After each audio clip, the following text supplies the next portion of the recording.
ನಮಸ್ಕಾರ, ಶುಭೋದಯ ಪ್ರೀತಿಯ ವಿದ್ಯಾರ್ಥಿಗಳಿಗೆ, ಶಾಲಾ ಶಿಕ್ಷಕರಿಗೆ ಹಾಗೂ ಶಿಕ್ಷಕರ ವೃಂದದವರಿಗೆ.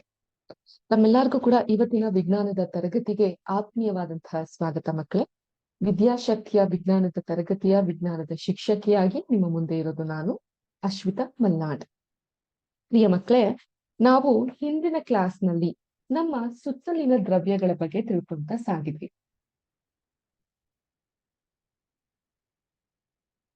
ನಮ್ಮ ಸುತ್ತ ಮುತ್ತಲಿನ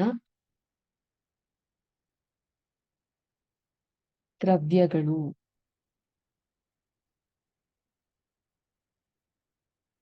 ಅಲ್ವಾ? ಸೊ ಬಹಳ ಒಂದು ಲಾಂಗ್ ಗ್ಯಾಪ್ ಆದ್ಮೇಲೆ ಮತ್ತೆ ವಾಪಸ್ ಆಗಿದ್ದೀವಿ ಅಲ್ವಾ? ಹಬ್ಬ ಆಯ್ತು, ಹಬ್ಬಕ್ಕೋಸ್ಕರ ರಜಾ ಆಯ್ತು, ನೀವೆಲ್ಲ ಬಹಳ ಸಂಭ್ರಮದಿಂದ ಹಬ್ಬವನ್ನ ಆಚರಿಸಿದ್ರಿ ಅಂತ ಭಾವಿಸ್ತೀನಿ.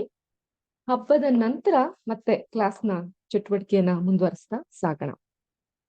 ಹಿಂದಿನ ಕ್ಲಾಸ್ನಲ್ಲಿ ನಮ್ಮ ಸುತ್ತಮುತ್ತಲಿನ ದ್ರವ್ಯಗಳು ಯಾವ್ಯಾವ್ದಿರುತ್ತೆ ಮತ್ತು ಅವುಗಳ ಸ್ಥಿತಿಗಳು ಯಾವ ಸ್ಥಿತಿಯಲ್ಲಿರುತ್ತೆ, ಘನ ಸ್ಥಿತಿನ, ದ್ರವ ಸ್ಥಿತಿನ ಅಥವಾ ಅನಿಲದ ಸ್ಥಿತಿಯಲ್ಲಿ ಇರುತ್ತಾ ಅಂತ ತಿಳ್ಕೊಂಡಿದ್ವಿ.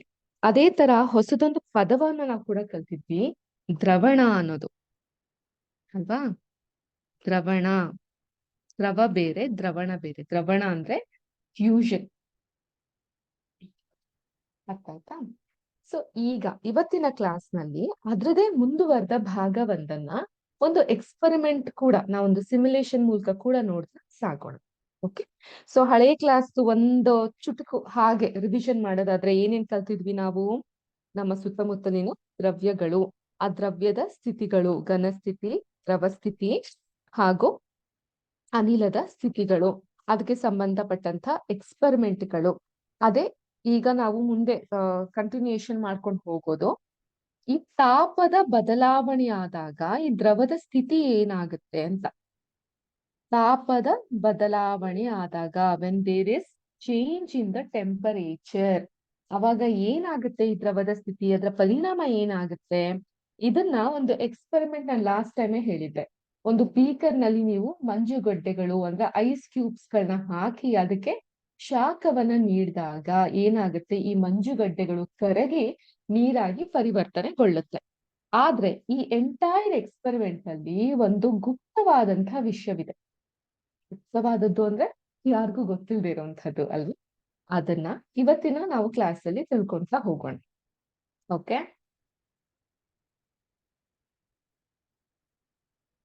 ಈಗ ಮಂಜುಗಡ್ಡೆಯ ದ್ರವಣ ಬಿಂದು ಅಂದ್ರೆ ಅದರ ಬಾಯ್ಲಿಂಗ್ ಪಾಯಿಂಟ್ ಏನಿದೆ ಅದು 273.16 ಕೆ. ಕೆ ಅಂದ್ರೆ ಕೆಲ್ವಿನ್ ಅಂತ ಕರಿತೀವಿ. ಕೆ ಅಂದ್ರೆ ಕೆಲ್ವಿನ್ ಅಂತ ಕರಿತೀವಿ. ಹೆಂಗೆ ಸೀನ ಸೆಲ್ಸಿಯಸ್ ಅಂತ ಕರಿತೀವೋ ಅದೇ ರೀತಿ ಕೆ. ಆಯ್ತಾ? ಈಗ ನೋಡಿ, ಒಂದು ಟಿಪ್ಪಣಿ ಸಹ ನಿಮ್ಮ ಟೆಕ್ಸ್ಟ್ ಬುಕ್ ನ ನೀವು ಓಪನ್ ಮಾಡಿದ್ರೆ ಪೇಜ್ ನಂಬರ್ 11ರಲ್ಲಿ ಒಂದು ಟಿಪ್ಪಣಿ ಸಹ ಇದೆ. ಕೆಲ್ವಿನ್ ತಾಪದ ಅಂತಾರಾಷ್ಟ್ರೀಯ ಏಕಮಾನವಾಗಿದೆ. 0 degree Celsius is equal to 273.16 kelvin. ನಮ್ಮ ಅನುಕೂಲಕ್ಕಾಗಿ ದಶಮಾಂಶವನ್ನ ಪೂರ್ಣಾಂಕಕ್ಕೆ ಪರಿವರ್ತಿಸಿ, ಅಂದ್ರೆ ಒಂದು ಅಸಂಪ್ಷನ್ ನ ತೆಗೆದುಕೊಂಡಿದೀವಿ ಅಂತ. 0 degree Celsius is equal to 273 kelvin ಎಂದು ತೆಗೆದುಕೊಳ್ಳುತ್ತೇವೆ. ಕೆಲ್ವಿನ್ ಅಳತೆ ಮಾನವನ್ನು ಸೆಲ್ಸಿಯಸ್ ಅಳತೆ ಮಾನಕ್ಕೆ ಪರಿವರ್ತಿಸಲು ಕೊಟ್ಟಿರುವ ತಾಪದಿಂದ 273 ಕಳೆಯಬೇಕು ಹಾಗೂ ಸೆಲ್ಸಿಯಸ್ ನಿಂದ ಕೆಲ್ವಿನ್ ಅಳತೆ ಮಾನಕ್ಕೆ ಪರಿವರ್ತಿಸುವಾಗ 273 ಕೊಟ್ಟಿರುವ ತಾಪಮಾನಕ್ಕೆ ಕೂಡಿಸಬೇಕು. ನಿಮ್ಗೆ ಮುಂದೆ ಗೊತ್ತಾಗುತ್ತೆ, ಇಲ್ಲ ಇದು ಸೆಲ್ಸಿಯಸ್ಗೆ ಪ್ಲಸ್ ಆಗುತ್ತೆ, ಇಲ್ಲ ಮೈನಸ್ ಆಗ್ತಾ ಬರುತ್ತೆ. ಸೊ ದಶಮಾಂಶವನ್ನ ಅಂದ್ರೆ ಏನ್ ಹೇಳ್ತೀವಿ ನಾವು? ರೌಂಡಿಂಗ್ ಆಫ್ ದ ಫಿಗರ್ ಅಂತ ಕರಿತೀವಿ. ನಿಮ್ಗೆ ಗಣಿತದಲ್ಲಿ ಈ ಪಾಠ ಇದ್ದೇ ಇರುತ್ತೆ, figure rounding of the figure ಅಂತ. ಈಗ 273.56 ಇತ್ತು ಅಂದ್ರೆ ನಾವ್ ಏನ್ ಮಾಡ್ತೀವಿ, 274 ಅಂತ ತೆಕ್ಕೊಂತೀವಿ. ಅದ್ರಲ್ಲಿ 273.16 ಇರೋದ್ರಿಂದ ನಾವು 273 ಅಂತ ತೆಗೆದುಕೊಳ್ತೀವಿ. ಓಕೆನಾ? ಅರ್ಥ ಆಯ್ತಾ ಡಿಫ್ರೆನ್ಸ್ ಏನ್ ಬರ್ತಿದೆ ಅಂತ ಅನ್ಬಿಟ್ಟು? ಇಲ್ಲಿ 0.16 ಇರೋದ್ರಿಂದ 273ಕ್ಕೆ ಸಮಾಧಾನ ಪಡ್ಕೊಂತೀವಿ. ಇಲ್ಲಿ 0.56 ಇರೋದ್ರಿಂದ 274 ಅಂತ ಮಾಡ್ತೀವಿ. ರೌಂಡಿಂಗ್ ಆಫ್ ದ ಫಿಗರ್ ಅಂತ ಕರಿತೀವಿ. ಅದನ್ನೇ ಕನ್ನಡದಲ್ಲಿ ದಶಮಾಂಶವನ್ನ ಪೂರ್ಣಾಂಕಕ್ಕೆ ಪರಿವರ್ತಿಸೋದು ಅಂತ ಕರಿತೀವಿ. ಅರ್ಥ ಆಯ್ತಾ? ಈಗ ನೆಕ್ಸ್ಟ್ ಈ ಒಂದು ಎಕ್ಸ್ಪೆರಿಮೆಂಟ್ ಅಲ್ಲಿ ಏನ್ ತಿಳಿಯುತ್ತೆ ನಮ್ಗೆ ಅಂದ್ರೆ,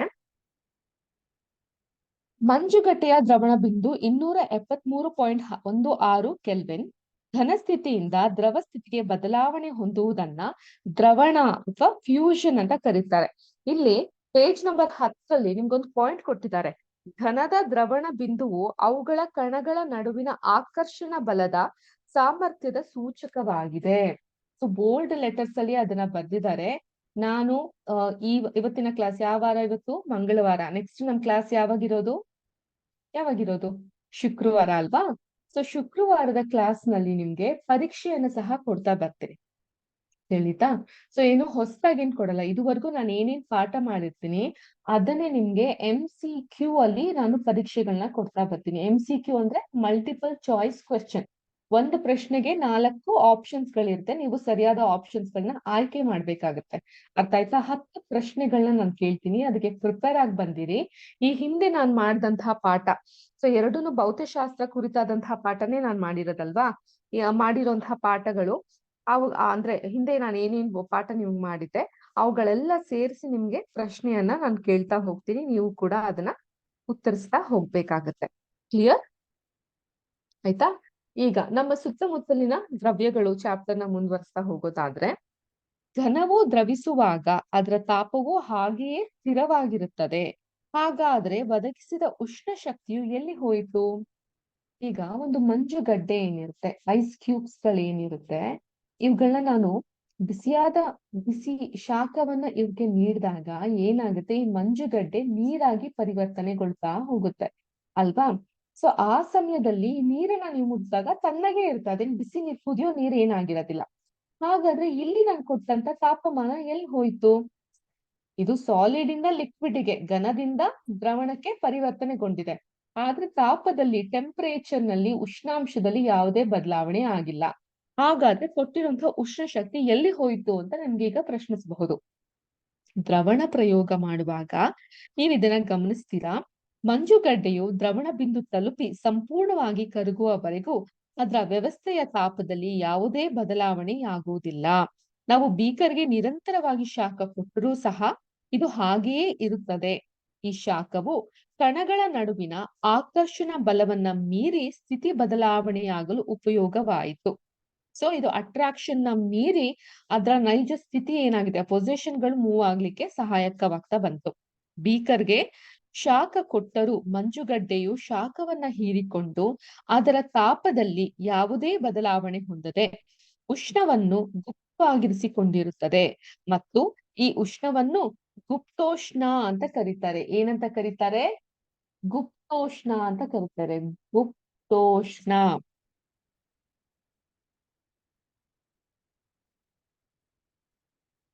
ಗುಪ್ತೋಷ್ಣ ಅಂತ ಕರೀತಾರೆ, ತಿಳಿತಾ? ಈಗ ಆದದರಿಂದ ಒಂದೇ ತಾಪಮಾನದಲ್ಲಿ ಮಂಜುಗಡ್ಡೆಯ ಕಣಗಳಿಗೆ ಹೋಲಿಸಿದಲ್ಲಿ ನೀರಿನ ಕಣಗಳು 0 ಡಿಗ್ರಿ ಸೆಲ್ಸಿಯಸ್.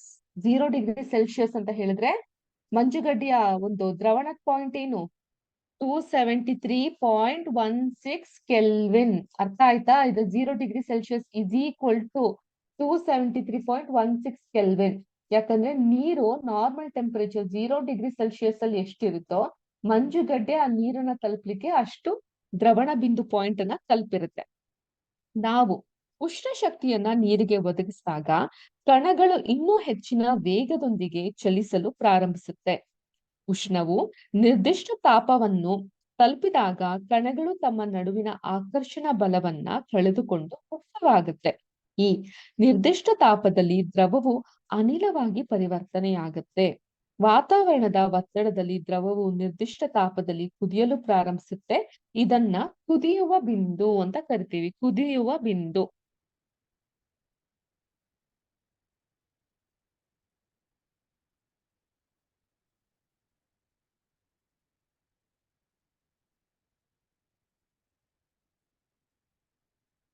ಕಾಣ್ತಾ ಇರೋದಿಲ್ಲ ನಿಮ್ಗೆ? ಒಂದ್ ಸ್ವಲ್ಪ ಕ್ಯಾಮ್ರಾ ಟಿಲ್ಟ್ ಮಾಡಿ ನೋಡ್ಸ್ತೀನಿ. ಕಾಣ್ತಿದ್ಯಾ? ಕುದಿಯುವ ಬಿಂದು, ಬಾಯ್ಲಿಂಗ್ ಪಾಯಿಂಟ್. ಹಂಗಾದ್ರೆ ದ್ರವಣ ಬಿಂದು ಅಂದ್ರೆ ಫ್ಯೂಷನ್ ಪಾಯಿಂಟ್. ಇವೆಲ್ಲಾನು ನಿಮ್ಗೆ ಗೊತ್ತಿರ್ಬೇಕು. ಕುದಿಯುವ ಬಿಂದು, ಬಾಯ್ಲಿಂಗ್ ಪಾಯಿಂಟ್ ಅಂದ್ರೆ ದ್ರವಣ ಬಿಂದು ಏನಾಗುತ್ತೆ? ಫ್ಯೂಷನ್ ಪಾಯಿಂಟ್ ಆಗುತ್ತೆ. ತಿಳಿತಾ? ಸೊ ಈಗ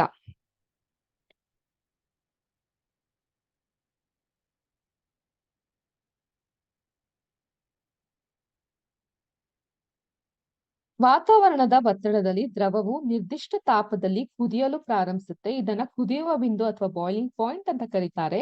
ಕುದಿಯುವಿಕೆಯು ಒಂದು ಬೃಹತ್ ವಿದ್ಯಮಾನವಾಗಿದೆ. ವಿದ್ಯಮಾನ ಅಂದ್ರೆ ಸಿಚುವೇಶನ್ ಆಗಿದೆ. ಬೃಹತ್ ಪ್ರಮಾಣದ ಕಣಗಳನ್ನು ಹೊಂದಿರುವ ದ್ರವವು ಆವಿ ಸ್ಥಿತಿಯನ್ನು ತಲುಪುವಾಗ, ಆವಿ ಸ್ಥಿತಿ ತಲುಪುವುದು ಅಂತ ಹೇಳಿದ್ರೆ, ಆವಿ ಸ್ಥಿತಿ ಅಂತ ಹೇಳಿದ್ರೆ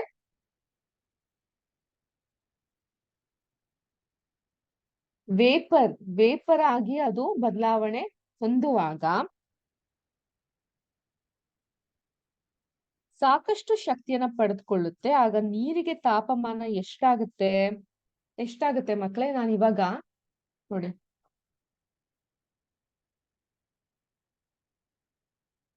ನಿಮ್ಗೆ ಹೇಳಿದ್ದೆ 0°C is equal to 273 K ಅಲ್ವಾ?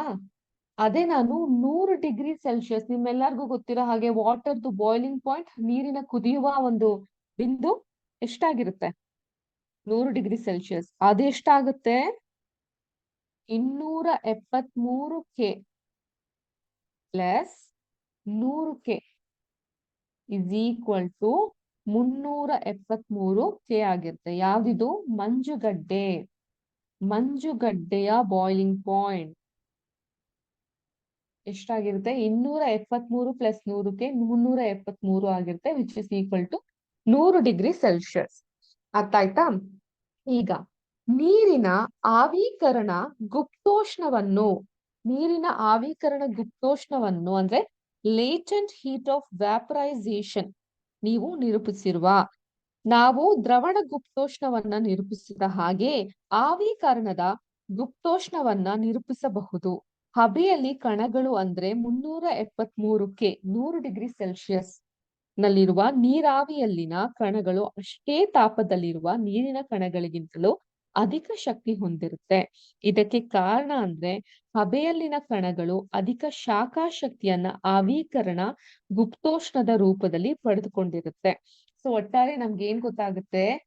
ಘನ ಸ್ಥಿತಿ ಅಂದ್ರೆ ಸಾಲಿಡ್, ಅರ್ಥ ಆಯ್ತಾ? ಇದನ್ನ ನಾವು ಉಷ್ಣ ಮಾಡಿದಾಗ ಅಥವಾ ಬಿಸಿ ಮಾಡಿದಾಗ ದ್ರವಣ ಸ್ಥಿತಿ ಅಂದ್ರೆ ಲಿಕ್ವಿಡ್ ಸಿಗುತ್ತೆ.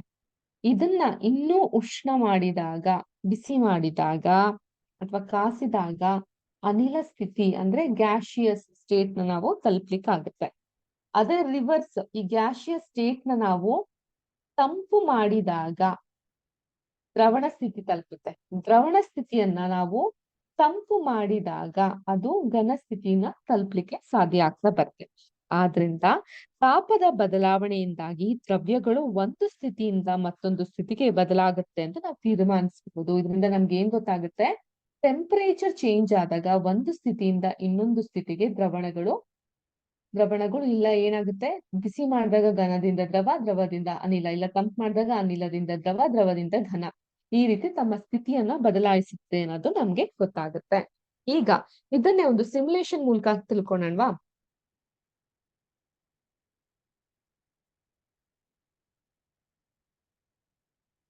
ಈಗ ನಿಮ್ಮೆಲ್ಲರಿಗೂ ನಾನು ತೋರಿಸ್ತಾ ಇರುವಂತಹ ಸಿಮ್ಯುಲೇಷನ್ ಕಾಣಿಸ್ತಾ ಇದೆ ಅಂತ ಭಾವಿಸ್ತೀನಿ. ನೋಡಿ, ಇದು ಬೇರೆ ಏನು ಬೇಡ, ಇದು ಆಕ್ಚುಲಿ ಫಾರ್ಮ್ಸ್ ಆಫ್ ಎನರ್ಜಿ, ಶಕ್ತಿಯ ಆಕಾರಗಳ ಬಗ್ಗೆ ಇದ್ದಂತಹ ಸಿಮ್ಯುಲೇಷನ್. ಆದ್ರೆ ಇದರಲ್ಲಿ ನೀರ್ ಇರೋದ್ರಿಂದ ಇದು ನಿಮ್ಗೆ ಉಪಯೋಗಕ್ಕೆ ಬರಬಹುದು ಅನ್ನುವಂತ ಕಾರಣದಿಂದ ನಾನು ಈ ರೀತಿ ತೋರಿಸ್ತಾ ಇದ್ದೀನಿ. ಓಕೆ, ಇದಕ್ಕೆ ನಾನು ಎನರ್ಜಿ ಸಿಂಬಲ್ಸ್ ಗಳನ್ನ ಹಾಕ್ತೀನಿ, ಲಿಂಕ್ ಕೂಡ ಕೊಡ್ತೀನಿ. ಈಗ ನಾನಿಲ್ಲಿ ಇದ್ರ ನೀರಿನ ಉಷ್ಣಾಂಶವನ್ನ ಜಾಸ್ತಿ ಮಾಡ್ತೀನಿ.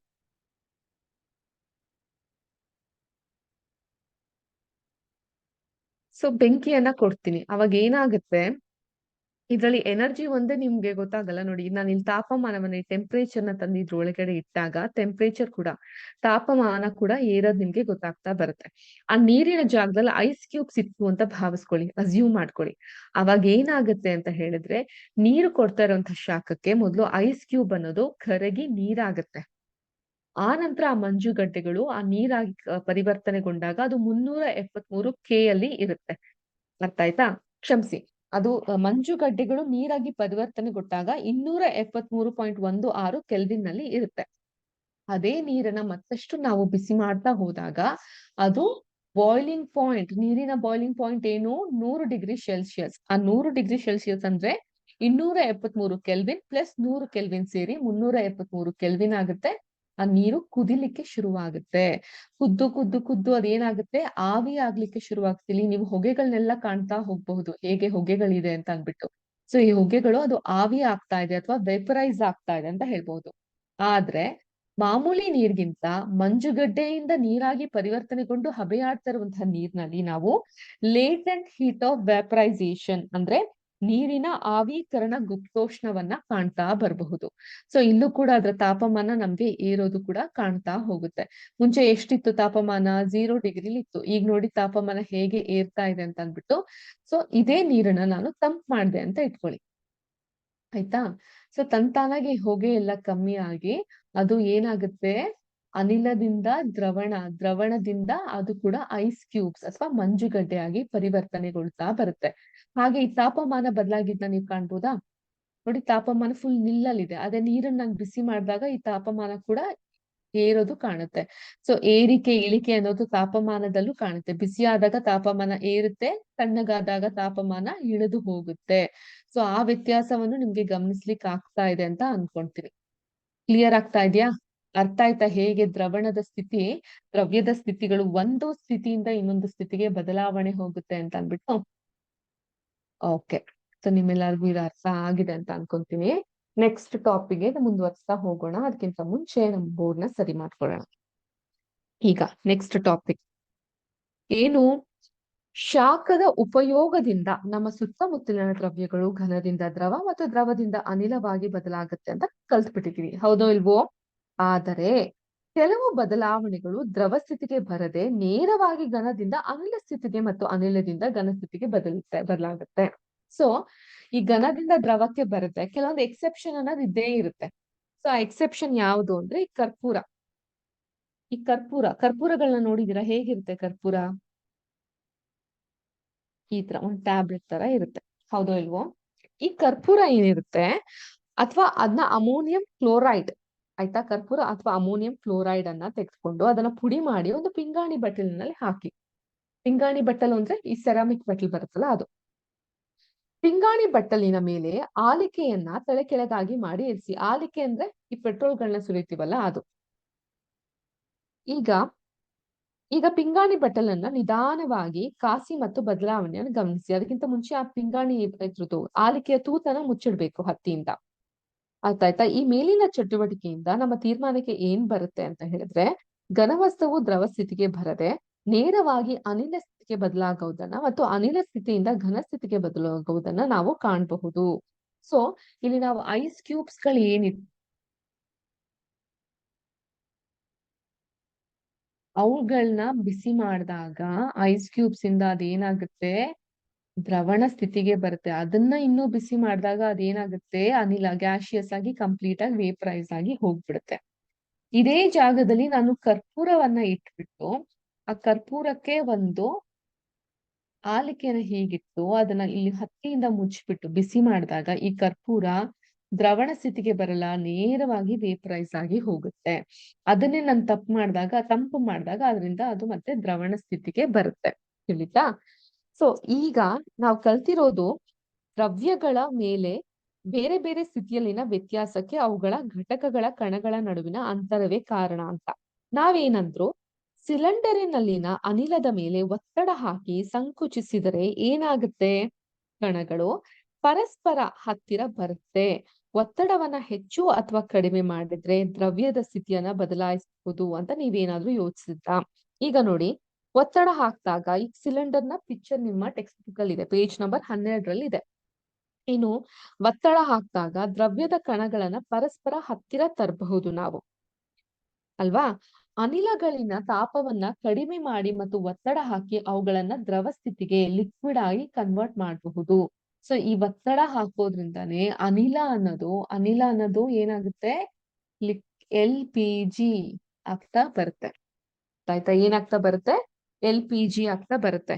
ಈ ಹಿಂದೆ ನಾನು LPG ಬಗ್ಗೆ ನಿಮ್ಗೆ ಹೇಳಿದ್ನಲ್ವಾ, ದ್ರವಿತ ಪೆಟ್ರೋಲಿಯಂ ಅನಿಲ.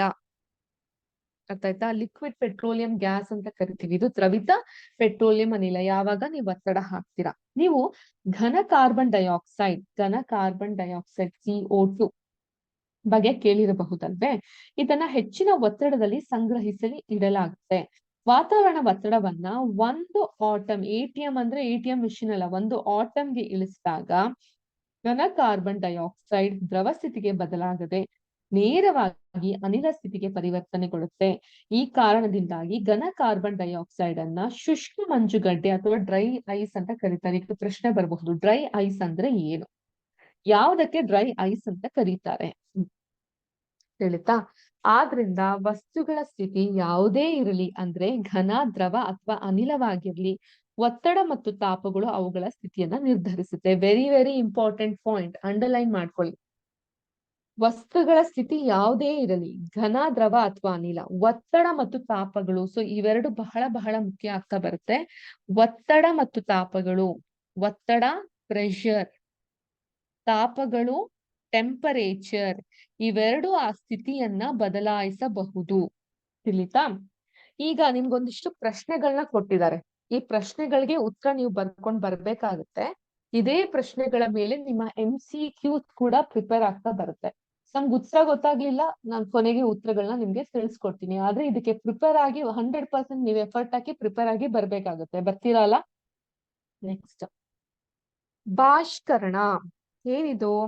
ದ್ರವ್ಯದ ಸ್ಥಿತಿ ಬದಲಾಯಿಸಲು ಯಾವಾಗಲೂ ಉಷ್ಣ ಮತ್ತು ಒತ್ತಡವನ್ನ ಬದಲಾಯಿಸುವಾಗ ಅವಶ್ಯಕತೆ ಇದೆಯೇ? ನಿತ್ಯ ಜೀವನದಲ್ಲಿ ದ್ರವವು ಅದರ ಕುದಿಬಿಂದು ತಲುಪುವಾಗ, ಕುದಿಬಿಂದು ಬಾಯ್ಲಿಂಗ್ ಪಾಯಿಂಟ್, ನಿಮ್ಗೆ ಸೈಮಲ್ಟೇನಿಯಸ್ ಆಗಿ ಇಂಗ್ಲಿಷ್ ವರ್ಡ್ ಗಳನ್ನ ನೆನ್ಪಿಟ್ಕೊಬೇಕು. ATM ಅಂದ್ರೆ ಏನು? ATM ಮಿಷಿನ್, ಎನಿ ಟೈಮ್ ಮನಿನಾ? ATM ಅಂದ್ರೆ ಇಲ್ಲಿ ಅಟ್ಮಾಸ್ಫಿಯರ್ ಅಂತ ಅರ್ಥ. ಏನು? ಅಟ್ಮಾಸ್ಫಿಯರ್ ಅಂದ್ರೆ ವಾತಾವರಣ. ಏನು? ವಾತಾವರಣ. ಓಕೆನಾ? ಅದೇ ರೀತಿ ಕುದಿಯುವ ಪಾಯಿಂಟ್ ಅಂದ್ರೆ ಬಾಯ್ಲಿಂಗ್ ಪಾಯಿಂಟ್. ಆಯ್ತಾ? ದ್ರವದ ಸ್ಥಿತಿ ಬದಲಾಯಿಸಲು ಯಾವಾಗ್ಲೂ ಉಷ್ಣ ಮತ್ತು ಒತ್ತಡವನ್ನ ಬದಲಾಯಿಸುವಾಗ ಅವಶ್ಯಕತೆ ಇದೆಯೇ? ಸೊ ಇಲ್ಲಿ ನಿತ್ಯ ಜೀವನದಲ್ಲಿ ದ್ರವವು ಅದರ ಕುದಿಬಿಂದು ತಲುಪುವಾಗ ಮೊದಲೇ ದ್ರವ ಸ್ಥಿತಿಯಿಂದ ಆವಿಯಾಗುವ ಉದಾಹರಣೆ ಇದೆ. ತೆರೆದಿಟ್ಟ ನೀರನ್ನ ಹಾಗೆಯೇ ಬಿಟ್ರೆ ಅದು ನಿಧಾನವಾಗಿ ಆವಿಯಾಗಿ ಬದಲಾಗುತ್ತೆ. ಒದ್ದೆ ಬಟ್ಟೆಗಳು ಒಣಗುತ್ತೆ. ಮೇಲಿನ ಎರಡು ಉದಾಹರಣೆಗಳಲ್ಲಿ ನೀರ್ ಏನಾಯ್ತು? ಕೆಲವೊಂದ್ ಕಡೆ ನಾವು ನೀರನ್ನ ಆಚೆ ಬಿಟ್ಟಾಗ ನೀರ್ ತಂಪಾಡಿ ತಾನು ಒಣಗ್ ಹೋಗುತ್ತೆ.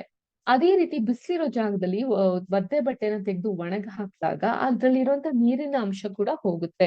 ಏನಾಗುತ್ತೆ?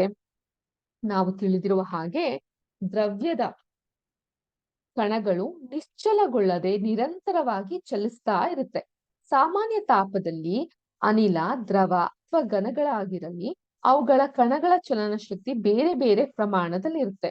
ಆದರೆ ದ್ರವಗಳಲ್ಲಿ ಮೇಲ್ಮೈಯಲ್ಲಿರುವ ಕಣಗಳು ಹೆಚ್ಚಿನ ಚಲನಾ ಶಕ್ತಿಯನ್ನ ಹೊಂದಿರುತ್ತೆ. ಇದನ್ನ ಒಂದು ಎಕ್ಸಾಂಪಲ್ ಅಲ್ಲಿ ನಾನು ನಿಮ್ಗೆ ತೋರಿಸಿದ್ದೆ. 3 ಬಾಕ್ಸ್ ಗಳನ್ನ ಡ್ರಾ ಮಾಡಿ, ಘನ ಸ್ಥಿತಿಯಲ್ಲಿ ಒಂದಕ್ಕೊಂದು ಅಂಟ್ಕೊಂಡು ಗಟ್ಟಿಯಾಗಿರುತ್ತೆ. ದ್ರವ ಸ್ಥಿತಿಲಿ ಸ್ವಲ್ಪ ಸಡಿಲವಾಗಿರುತ್ತೆ. ಅನಿಲ ಸ್ಥಿತಿಲಿ ಅಲ್ಲೊಂದು ಇಲ್ಲೊಂದು ಅಂತ ನೀವು ಕಾಣ್ತಾ ಬರಬಹುದು. ಇದು ಘನ, ದ್ರವ ಹಾಗೂ ಅನಿಲ ಸ್ಥಿತಿಗಳಲ್ಲಿ ಹೇಗಿರುತ್ತೆ ಚಲನ ಶಕ್ತಿಗಳು ಕಣಗಳದು ಅಂತ. ಇದರಿಂದಾಗಿ ಇತರೆ ಕಣಗಳ ನಡುವಿನ ಆಕರ್ಷಣ ಬಲವನ್ನ ಸುಲಭವಾಗಿ ಮುರಿಯಲು ಸಾಧ್ಯವಾಗುತ್ತೆ ಮತ್ತು ಆವಿಯಾಗಿ ಪರಿವರ್ತನೆಯಾಗುತ್ತೆ. ದ್ರವವು ಯಾವುದೇ ತಾಪದಲ್ಲಿ ಅದರ ಕುದಿಬಿಂದುವನ್ನ ತಲುಪುವಾಗ ಮೊದಲೇ ಆವಿಯಾಗುವ ವಿದ್ಯಮಾನವನ್ನ ಬಾಷ್ಕರಣ ಎಂದು ಕರೆಯುತ್ತಾರೆ. ಐ ರಿಪೀಟ್, ಇನ್ನೊಂದ್ಸಲ ನೆನ್ಪಿಟ್ಕೊಳ್ಳಿ, ಇವೆಲ್ಲ ಬಹಳ ಬಹಳ ಇಂಪಾರ್ಟೆಂಟ್. ದ್ರವವು ಯಾವುದೇ ತಾಪದಲ್ಲಿ ಅದರ ಕುದಿಬಿಂದುವನ್ನು ತಲುಪುವ ಮೊದಲೇ ಆವಿಯಾಗುವ ವಿದ್ಯಮಾನವನ್ನ ಬಾಷ್ಕರಣ ಎಂದು ಕರೆಯುತ್ತಾರೆ. ಬಾಷ್ಕರಣ ಅಂದ್ರೆ ಏನು? ಆ ಪ್ರಶ್ನೆಗೆ ಉತ್ತರ ಇಲ್ಲೇ ಸಿಕ್ತು. ಬಾಷ್ಕರಣದ ಮೇಲೆ ಪ್ರಭಾವ ಬೀರುವ ಅಂಶಗಳು, ಇದನ್ನ ನಾವು ಈ ಕೆಳಗಿನ ಚಟುವಟಿಕೆಯಿಂದ ಅರ್ಥ ಮಾಡ್ಕೊಳ್ಳೋಣ. ಒಂದು, ಪ್ರಣಾಳದಲ್ಲಿ 5 ml ನಷ್ಟು ನೀರನ್ನ ತೆಗೆದುಕೊಳ್ಳಿ ಮತ್ತು ಅದನ್ನ ಕಿಟಕಿ ಬಳಿ ಅಥವಾ ತಿರುಗುತ್ತಿರುವ ಫ್ಯಾನ್ ಕೆಳಗೆ ಇಡಿ. ಒಂದು ಪಿಂಗಾಣಿ ಬಟ್ಟಲಿನಲ್ಲಿ 5 ml ನಷ್ಟು ನೀರನ್ನ ತೆಗೆದುಕೊಳ್ಳಿ ಮತ್ತು ಅದನ್ನ ಕಿಟಕಿ ಬಳಿ ಅಥವಾ ತಿರುಗುತ್ತಿರುವ ಫ್ಯಾನ್ ಕೆಳಗೆ ಇಡಿ. ಪಿಂಗಾಣಿ ಬಟ್ಟಲಿನಲ್ಲಿ 5 ml ನಷ್ಟು ನೀರನ್ನ ತೆಗೆದುಕೊಂಡು ನಿಮ್ಮ ತರಗತಿಯ ಬೀರುವಿನಲ್ಲಿ ಇಡಿ ಅಥವಾ ಶೆಲ್ಫ್ ಮೇಲೆ ಇಡಿ. ಕೊಠಡಿಯ ತಾಪವನ್ನ ದಾಖಲಿಸಿಕೊಳ್ಳಿ. ಮೇಲಿನ ಸನ್ನಿವೇಶದಲ್ಲಿ ಬಾಷ್ಪೀಕರಣವನ್ನ ತೆಗೆದುಕೊಳ್ಳುವ ಸಮಯ ಅಥವಾ ದಿನಗಳನ್ನ ದಾಖಲಿಸಿ. ಈ ಮೇಲಿನ 3 ಹಂತದ ಚಟುವಟಿಕೆಗಳನ್ನ ಮಳೆಗಾಲದಲ್ಲಿ ಕೈಗೊಳ್ಳಿ ಮತ್ತು ನಿಮ್ಮ ವೀಕ್ಷಣೆಯನ್ನ ದಾಖಲಿಸಿ. ಬಾಷ್ಪೀಕರಣದ ಮೇಲೆ ತಾಪ, ಮೇಲ್ಮೈ ವಿಸ್ತೀರ್ಣ ಮತ್ತು ಗಾಳಿಯ ವೇಗದ ಪರಿಣಾಮವನ್ನ ನೀವು ಹೇಗೆ ನಿರ್ಧರಿಸುವಿರಿ? ಅರ್ಥಾಯ್ತಾ? ಈಗ ಯಾಕೆ ಒಂದು ನೀರನ್ನ ಪ್ರಣಾಳದಲ್ಲಿ ಇಡ್ಬೇಕು, ಇನ್ನೊಂದು ನೀರನ್ನ ತೆರೆದಿರುವಂತಹ ಪಿಂಗಾಣಿ ಬಟ್ಟಲಿನಲ್ಲಿ ಇರ್ಬೇಕು. ಯಾಕಂದ್ರೆ ಆ ಮೇಲ್ಮೈ ವಿಸ್ತೀರ್ಣ ಯಾವುದು ಅಗಲವಾಗಿರುತ್ತೆ. ಈಗ ಸಿಂಪಲ್ ಮಕ್ಕಳೇ, ಈಗ ನೀವು ಶಾಲೆಗೆ ಬರೋಕ್ಕಿಂತ ಮುಂಚೆ ಮನೆಯಲ್ಲಿ ತಿಂಡಿಯನ್ನ ಮಾಡ್ತಾ ಬರ್ಬಹುದು, ಇಲ್ಲ ಒಂದ್ ಲೋಟ ಹಾಲನ್ನ ಕುಡ್ಕೊಂಡ್ ಬರ್ಬಹುದು. ಈಗ ಒಂದು ಲೋಟದಲ್ಲಿ ಬಿಸಿ ಬಿಸಿಯಾದಂತಹ ಹಾಲನ್ನ ಹಾಕಿದಾಗ ಅದನ್ನ ತಂಪು ಮಾಡ್ಲಿಕ್ಕೆ ಏನ್ ಮಾಡ್ತೀವಿ, ಸ್ವಲ್ಪ ಅಗಲವಾದಂತಹ ಬಟ್ಟಲಿನಲ್ಲಿ ಆ ಹಾಲನ್ನ ನಾವು ಹಾಕ್ತಿವಿ. ಸೊ ಅಗಲವಾದಂತಹ ಬಟ್ಟಲಿನಲ್ಲಿ ಹಾಕಿದಾಗ ಏನಾಗುತ್ತೆ, ಹಾಲು ಸ್ವಲ್ಪ ತಣ್ಣಗಾಗುತ್ತೆ. ಇನ್ನೂ ತಣ್ಣಗ್ ಮಾಡ್ಬೇಕಾ, ಕೆಳಗಡೆ ಸ್ವಲ್ಪ ನೀರನ್ನ, ಒಂದು ಬಕೆಟ್ ಅಲ್ಲಿ ನೀರನ್ನ ಇಟ್ಟು ಅದ್ರ ಮೇಲೆ ಹಾಲನ್ನ ಇಟ್ಟು ತಣ್ಣಗ್ ಮಾಡ್ತಾ ಹೋಗ್ತೀವಿ. ಸೊ ಇದರಿಂದ ನಮ್ಗೆ ಏನಾಗುತ್ತೆ, ಒಂದೊಂದು ವಸ್ತುಗಳ ಆಕಾರ, ಅದ್ರ ಮೇಲ್ಮೈ ಇರುವಂತಹ ವಿಸ್ತರಣ ಮತ್ತೆ ಗಾಳಿಯ ವೇಗ, ಇವೆಲ್ಲ, ಈಗ ಅನ್ನನೂ ಅಷ್ಟೇ, ಬಿಸಿ ಬಿಸಿಯಾಗಿರೋ ಅನ್ನ ಮಾಡಿರ್ತೀವಿ, ತಣ್ಣಗಾಗ್ಬೇಕು, ಅದಕ್ಕೇನೋ ಒಂದು ಗೊಜ್ಜನ್ನ ಕಲ್ಸ್ಕೊಬೇಕು, ಏನ್ ಮಾಡ್ತೀವಿ, ಫ್ಯಾನ್ ಕೆಳಗಡೆ ಅನ್ನನ ಆರ್ಲಿಕ್ಕೆ ಬಿಡ್ತೀವಿ. ಹೌದೋ ಇಲ್ವೋ? ಅಲ್ವಾ? ಸೊ ಇದರಿಂದ ನಾವ್ ಏನ್ ಗಮನಿಸಬಹುದು ಅಂತ ಹೇಳಿದ್ರೆ, ಮೇಲ್ಮೈ ವಿಸ್ತೀರ್ಣ ಹೆಚ್ಚಾದಾಗ ಹೆಚ್ಚುತ್ತದೆ. ಬಾಷ್ಪೀಕರಣವು ಮೇಲ್ಮೈನಲ್ಲಿ ನಡೆಯುವ ವಿದ್ಯಮಾನವಾಗಿದೆ. ಮೇಲ್ಮೈ ವಿಸ್ತೀರ್ಣ ಹೆಚ್ಚಾದಾಗ ಬಾಷ್ಪೀಕರಣ ದರವು ಹೆಚ್ಚುತ್ತದೆ. ಉದಾಹರಣೆಗೆ ಬಟ್ಟೆಗಳನ್ನ ಒಣಗಿಸುವಾಗ ಅವುಗಳನ್ನ ಹರಡಿ ಹಾಕ್ತಿವಿ. ಸುಮ್ನೆ ಬಟ್ಟೆಗಳನ್ನ ಹಿಂಗ್ ಬಿಸಾಕಲ್ಲ, ಅವುಗಳನ್ನ ಹರಡಿ ಹಾಕ್ತಿವಿ. ಬಾಷ್ಪೀಕರಣ ಅಂತ ಹೇಳಿದ್ರೆ ಏನು? ಯಾವುದೇ ತಾಪದಲ್ಲಿ ಅದರ ಕುದಿ ಬಿಂದುವನ್ನ ತಲುಪುವಂತಹ ಮೊದಲೇ ಆವಿ ಆಗೋದು ಅಥವಾ ಮೊದಲೇ ತಣ್ಣಗಾಗೋದು ಅಲ್ವಾ? ಸೊ ಇಲ್ಲಿ ತಾಪಮಾನ ಹೆಚ್ಚಳದಿಂದ ಹೆಚ್ಚಿನ ಸಂಖ್ಯೆಯ ಕಣಗಳು ಸಾಕಷ್ಟು ಪ್ರಮಾಣದ ಚಲನಾಶಕ್ತಿಯನ್ನ ಹೊಂದುವುದರಿಂದ ಆವಿ ಸ್ಥಿತಿಗೆ ತಲುಪುತ್ತೆ.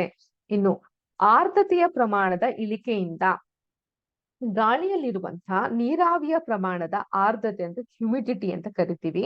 ನಮ್ಮ ಸುತ್ತಲಿನ ಗಾಳಿಯು ಕೊಟ್ಟಿರುವ ತಾಪದಲ್ಲಿ ನಿರ್ದಿಷ್ಟ ಪ್ರಮಾಣದ ನೀರಾವಿಯನ್ನ ಹಿಡಿದಿಟ್ಟುಕೊಳ್ಳಲು ಸಾಧ್ಯವಾಗುವುದಿಲ್ಲ. ಈಗಾಗಲೇ ನೀರಿನ ಪ್ರಮಾಣ ಗಾಳಿಯಲ್ಲಿ ಹೆಚ್ಚು ಕಂಡು ಬಂದ್ರೆ ಬಾಷ್ಪೀಕರಣದ ದರವು ಕಡಿಮೆಯಾಗುತ್ತೆ. ಸೊ ತಣ್ಣಗಿನ ಗಾಳಿ ಬರುತ್ತೆ, ತಂಪಾದ ಗಾಳಿ ಬರುತ್ತೆ ಅಂತ ಹೇಳ್ತೀವಲ್ಲ, ಅಂತಹ ಸಮಯದಲ್ಲಿ. ಇನ್ನು ಗಾಳಿಯ ವೇಗದಿಂದ ಹೆಚ್ಚಳ. ಗಾಳಿ ಹೆಚ್ಚಿರುವ ದಿನಗಳಲ್ಲಿ ಬಟ್ಟೆಗಳು ಬೇಗನೆ ಒಣಗುವುದು ಸಾಮಾನ್ಯವಾಗಿ ನೋಡಿದ್ದೇವೆ. ಗಾಳಿಯ ವೇಗದ ಹೆಚ್ಚಳದೊಂದಿಗೆ ನೀರಾವಿಯ ಕಣಗಳು ಗಾಳಿಯೊಂದಿಗೆ ದೂರ ಚಲಿಸುತ್ತೆ. ಇದರಿಂದ ಸುತ್ತಮುತ್ತಲಿನ ನೀರಾವಿಯ ಪ್ರಮಾಣವು ಕಡಿಮೆಯಾಗುತ್ತೆ. ಇನ್ನು ಆವೀಕರಣವು ತಂಪಾಗುವಿಕೆಗೆ ಹೇಗೆ ಕಾರಣ ಆಗುತ್ತೆ? ಈ ಒಂದು ಪಾಯಿಂಟ್ ಅನ್ನು ಕೂಡ ನಾವು ಗಮನಿಸ್ಬೇಕಾಗತ್ತೆ. ಸೊ ನಾನು ಫಾಸ್ಟ್ ಆಗಿ ನಿಮ್ಗೆ ಬ್ರಷ್ ಮಾಡ್ಕೊಂಡು ಹೋಗೋದಿಲ್ಲ, ನಿಧಾನವಾಗಿ ನಾನು ತಿಳಿಸ್ತೀನಿ. ಮುಂದಿನ ಕ್ಲಾಸ್ ನಲ್ಲಿ ಒಂದಿಷ್ಟು ವಿಜ್ಞಾನಿಗಳ ಪರಿಚಯಗಳನ್ನ ನಿಮ್ಗೆ ಮಾಡ್ತಾ ಹೋಗ್ತೀನಿ. ಈಗ ಇದನ್ನ ಗಮನಿಸಿ. ತೆರೆದಿಟ್ಟ ಪಾತ್ರೆಯಲ್ಲಿನ ದ್ರವವು ನಿರಂತರವಾಗಿ ಆವಿಯಾಗ್ತಾ ಇರುತ್ತೆ. ದ್ರವಗಳಲ್ಲಿನ ಕಣಗಳು ಬಾಷ್ಪೀಕರಣವಾಗುವ ಕಳೆದುಕೊಂಡ ಶಕ್ತಿಯನ್ನ ಸುತ್ತಮುತ್ತಲಿನ ವಾತಾವರಣದಿಂದ ಮರಳಿ ಪಡೆದುಕೊಳ್ಳುತ್ತೆ. ಸುತ್ತಮುತ್ತಲಿನಿಂದ ಹೀರಿಕೆಯಾದ ಈ ಶಕ್ತಿಯಿಂದ ವಾತಾವರಣವು ತಂಪಾಗುತ್ತೆ. ಅರ್ಥ ಆಯ್ತಾ? ಈಗ ಏನ್ ಪಾಯಿಂಟ್ ಇದನ್ನ ಕಲ್ತ್ವಿ, ನಾವು ಒಂದು ತೆರೆದಿಟ್ಟಂತಹ ಪಾತ್ರೆಯಲ್ಲಿ ದ್ರವವು ನಿರಂತರವಾಗಿ ಆವಿಯಾಗ್ತಾ ಇರುತ್ತೆ. ದ್ರವಗಳಲ್ಲಿನ ಕಣಗಳು ಬಾಷ್ಪೀಕರಣವಾಗುವಾಗ ಕಳೆದುಕೊಂಡಂತಹ ಶಕ್ತಿಯನ್ನ ಸುತ್ತಮುತ್ತಲಿನ ವಾತಾವರಣದೊಂದಿಗೆ ಮರಳಿ ಪಡೆದುಕೊಳ್ಳುತ್ತೆ. ಸುತ್ತಮುತ್ತಲಿನಿಂದ ಹೀರಿಕೆಯಾದ ಈ ಶಕ್ತಿ ವಾತಾವರಣವನ್ನ ತಂಪು ಮಾಡುತ್ತೆ. ಇದೇ ರೀತಿ ಈಗ ನಿಮ್ಮ ಅಂಗೈ ಮೇಲೆ ಸ್ವಲ್ಪ ಅಸಿಟೋನ್ ಅಂದ್ರೆ ನೇಲ್ ಪಾಲಿಶ್ ರಿಮೂವರ್ ಅಥವಾ ಈ ಪೆಟ್ರೋಲ್ ಅನ್ನು ತಗೋಬಹುದು. ಅದನ್ನ ಸುರಿದಾಗ ಏನಾಗುತ್ತೆ, ಅಂಗೈ ತಂಪಾಗಲು ಕಾರಣ ಆಗುತ್ತೆ. ಸೊ ಅಸಿಟೋನ್ಗಳ ಕಣಗಳು ಅಂಗೈ ಮೇಲಿನ ಶಕ್ತಿಯನ್ನ ಅಥವಾ ಸುತ್ತಲಿನ ಶಕ್ತಿಯನ್ನ ಬಳಸ್ಕೊಳ್ಳೋದ್ರಿಂದ ಅದು ಆವಿಯಾಗುತ್ತೆ. ಅರ್ಥ ಆಯ್ತಾ? ಸೊ ಅದು ಸುತ್ತಲಿನ ಶಕ್ತಿ ಎಲ್ಲವನ್ನ ಬಳಸ್ಕೊಳ್ಳೋದ್ರಿಂದ ಆವಿಯಾಗಿ ನಿಮ್ಮ ಅಂಗೈ ಏನಾಗುತ್ತೆ, ತಂಪಾಗ್ತಾ ಬರುತ್ತೆ. ಬೇಸಿಗೆಯ ದಿನದಲ್ಲಿ ಮನೆಯ ಮೇಲ್ಚಾವಣಿ ಅಥವಾ ತೆರೆದ ಮೈದಾನದಲ್ಲಿ ನೀರನ್ನ ಚಿಮುಕಿಸಿ. ಕಾರಣ ನೀರಿನ ಬೃಹತ್ ಆವೀಕರಣ ಗುಪ್ತೋಷ್ಣವನ್ನ, ಬಿಸಿಯಾದ ಮೇಲ್ಮೈಯನ್ನ ತಂಪಾಗಿಸಲು ಸಹಾಯವಾಗುತ್ತೆ. ನಿಮ್ಮ ದೈನಂದಿನ ಜೀವನದಲ್ಲಿ ಆವೀಕರಣದಿಂದ ತಂಪಾಗುವ ಅನುಭವದ ಕೆಲವು ಉದಾಹರಣೆಗಳನ್ನ ನೀವು ಇಲ್ಲಿ ಉಲ್ಲೇಖಿಸಬಹುದು. ಗೊತ್ತಾಯ್ತು? ಬೇಸಿಗೆ ಕಾಲದಲ್ಲಿ ನಾವು ಹತ್ತಿ ಬಟ್ಟೆಗಳನ್ನ ಧರಿಸ್ತೀವಿ. ಯಾಕೆ? ನಮ್ಮ ದೇಹದ ಯಾಂತ್ರಿಕ ಕಾರ್ಯ ವ್ಯವಸ್ಥೆಯಿಂದಾಗಿ ನಾವು ಹೆಚ್ಚು ಬೆವರುತ್ತೇವೆ. ಇದು ನಮ್ಮ ದೇಹವನ್ನ ತಂಪಾಗಿಡುತ್ತೆ. ನಮಗೆ ತಿಳಿದಿರುವಂತೆ ಬಾಷ್ಪೀಕರಣವಾಗುವ ದ್ರವದ ಮೇಲ್ಮೈನಲ್ಲಿನ ಕಣಗಳು ಸುತ್ತಲಿನ ಶಕ್ತಿ ಅಥವಾ ದೇಹದ ಮೇಲ್ಮೈನ ಶಕ್ತಿಯನ್ನ ಬಳಸಿಕೊಂಡು ಆವಿಯಾಗುತ್ತೆ. ದೇಹದಿಂದ ಬಿಡುಗಡೆಯಾದ ಶಾಖ ಶಕ್ತಿಯು ಆವೀಕರಣದ ಗುಪ್ತೋಷ್ಣಕ್ಕೆ ಕಾರಣವಾದ ಶಾಖ ಶಕ್ತಿಗೆ ಸಮವಾಗಿರುತ್ತೆ. ಹತ್ತಿಯು ನೀರನ್ನು ಹೀರಿಕೊಳ್ಳುವ ಒಂದು ಉತ್ತಮ ವಸ್ತು ಮತ್ತು ಇದು ಬೆವರನ್ನ ಹೀರಿಕೊಂಡು ವಾತಾವರಣದಲ್ಲಿ ಸುಲಭವಾಗಿ ಆವಿಯಾಗಿ ಸಹಾಯಕವಾಗುತ್ತೆ. ಅದಕ್ಕೋಸ್ಕರನೇ ಬೇಸಿಗೆಯಲ್ಲಿ ನಮ್ಗೆ ಕಾಟನ್ ಬಟ್ಟೆ ಅಥವಾ ಹತ್ತಿ ಬಟ್ಟೆಯನ್ನ ಹಾಕೊಳ್ಳಿಕ್ಕೆ ಹೇಳ್ತಾರೆ. ಜೊತೆಗೆ ಅತ್ಯಂತ ತಣ್ಣಗಿನ ನೀರಿರುವ ಗಾಜಿನ ಪಾತ್ರೆಯ ಹೊರ ಮೇಲ್ಮೈಯು ಕೂಡ ನಾವು ನೀರಿನ ಹನಿಗಳನ್ನ ಕಾಣ್ತೀವಿ.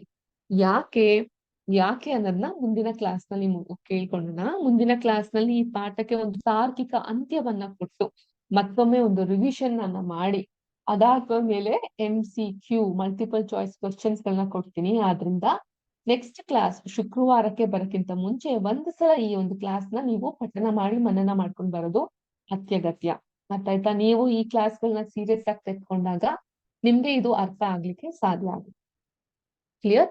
ಇದಾಗಿತ್ತು ಇವತ್ತಿನ ವಿದ್ಯಾಶಕ್ತಿಯ ವಿಜ್ಞಾನದ ತರಗತಿ. ನಿಮ್ಮೆಲ್ಲರಿಗೂ ಇಷ್ಟ ಆಗಿದೆ, ಅರ್ಥ ಆಗಿದೆ ಅಂತ ಭಾವಿಸ್ತೀನಿ. ಇಷ್ಟೊತ್ತು ನಾನು ನಿಮ್ಮೊಟ್ಟಿಗೆ ಇದ್ದಿದ್ದು ನಿಮ್ಮ ವಿಜ್ಞಾನದ ಶಿಕ್ಷಕಿ ಅಶ್ವಿತಾ ಮಲ್ನಾಡ್. ಎಲ್ಲರಿಗೂ ನಮಸ್ಕಾರ, ಶುಭ ದಿನ.